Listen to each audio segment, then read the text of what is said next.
We've convened our own debt summit on this. We have CNBC political analyst and former Pennsylvania Democratic Governor Ed Rendell. House member Nan Hayworth joins us, Republican from New York. Archer Davis, former Alabama Democratic congressman, and our very own CNBC contributor Jimmy Pethokoukis from Reuters Breaking Views, Money and Politics. But first up, before we begin, so let's bring our panel back. Governor Ed Rendell, House member Nan Hayworth, Archer Davis, Jimmy Pethokoukis. Governor Rendell, is President Obama making a very big mistake here, obsessing and harping and attacking Republicans on tax cuts when the public actually wants spending cuts instead? Well, Larry, let me begin by saying that the question you asked was the wrong question. Of course, when people are asked about tax hikes in general, they're against them.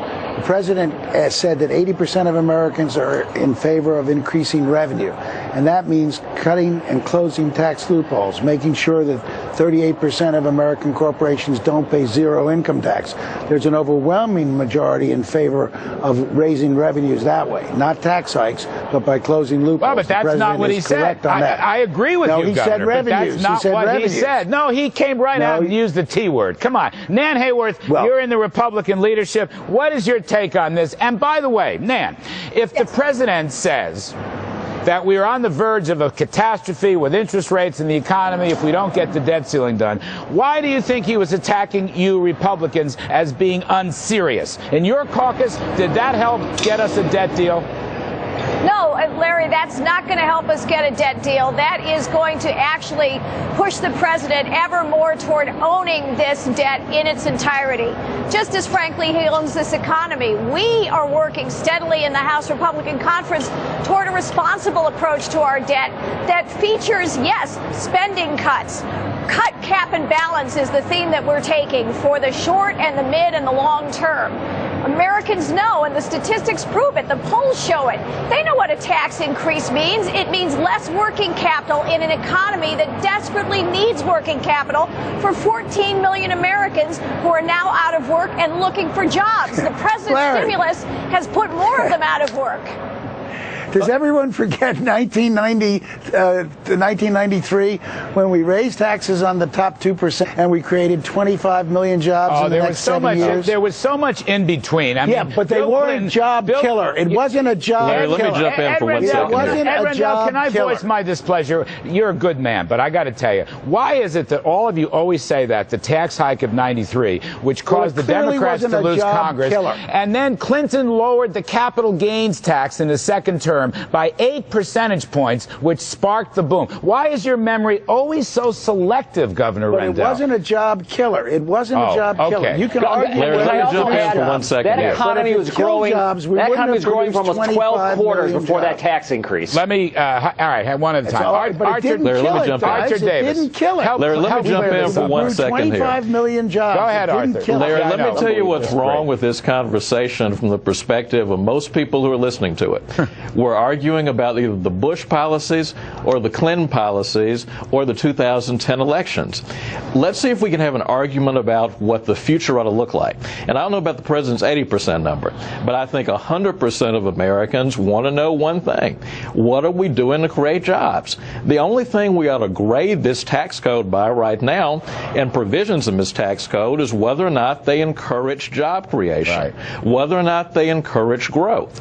Now, if there are pro-business provisions that don't encourage growth, we'll be looking at them to save money. But if there are provisions that save and incentivize growth, both parties ought to be standing behind them. Jimmy Pethokoukis, did you hear any growth message from President Obama today? Does he have a growth plan? Does he have any concrete plan, Jimmy?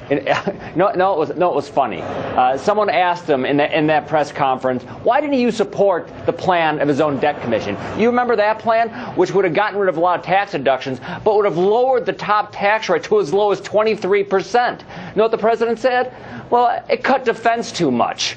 Really? I think the problem with that plan is it cut taxes too much. And one of the problems with his negotiations with Boehner is that he refused to cut that top tax rate anywhere below 35%. He wants high taxes to pay for his spending plans. You mean Obama? You said Boehner, but I think you mean Obama wants it. Exactly. Nan Hayworth, let me go back to you.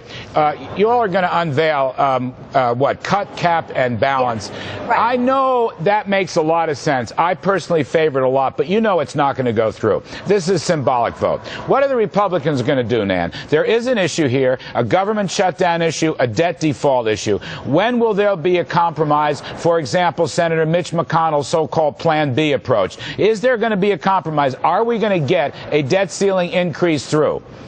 We are definitely going to get a debt ceiling increase through. I have no doubt of it, Larry. Certainly, Senator McConnell's plan is one that exists within the world of what all of us can be thinking about. We are in this interim period, obviously, as we continue to endeavor to solve this problem with a long-range plan that actually responsibly deals with the debt. We are going to be cutting spending for 2012 fiscal year. We are going to be capping spending in the successive years after that to get down to 20%, which is a rational level based on historic tax revenue collections as a percent of GDP. And for the long term, we're going to pass a balanced budget amendment. These are very sensible, wise things to do, and that's what we were hired to do in November of 2010. All right, and we are thinking ahead. So Governor Rendell, listen to her message. Doesn't she have a winning message, Governor Rendell? Well, Larry, I agree with one of the earlier commentators who said we shouldn't be talking about elections or winning messages.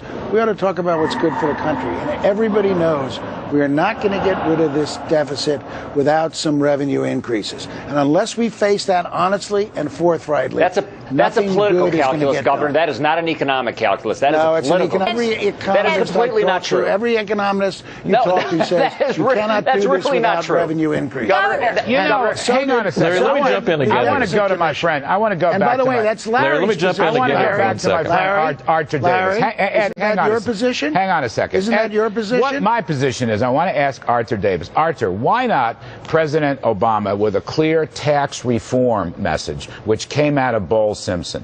Get rid of the deductions in return for lower tax rates. Archer, to me, that's what the country wants. That would produce revenues from vastly better economic growth and job creation. Archer, why didn't the president talk about real tax reform instead of insulting and inflaming Republicans today? Well, Larry, the thing that a tax code ought to do is it ought to promote efficiency. Right. It ought to discourage inefficiency and put a price on it, and it ought to encourage entrepreneurship.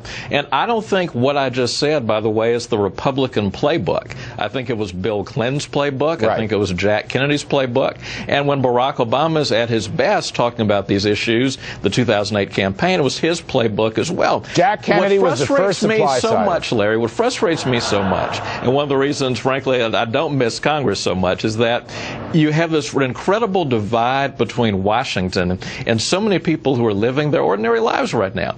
And even the Congresswoman speaks very well tonight, but she reminds me of something that I think confuses people about Washington.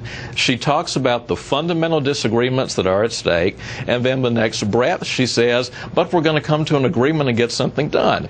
Now, I think a lot of people are wondering, what is all the argument, what's all the consternation about if both sides think that we need to fix the debt ceiling? It's a symptom of a problem. Washington is having one conversation, Main Street's having another conversation. But you know what, Archer, the president is endeavoring to introduce rancor conversation.